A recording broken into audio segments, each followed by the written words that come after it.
would like to state that West Khasi Hills, which is one of the beautiful destinations in the state and also my constituency, but in the last couple of years, hardly any initiative has been taken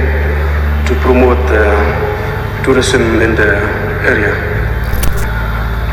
In doing so, I believe it will help generate revenue to the state as a whole and employment opportunity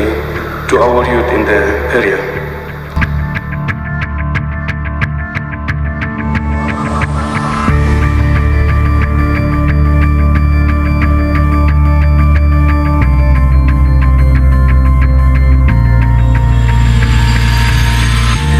I will still request my government to put more effort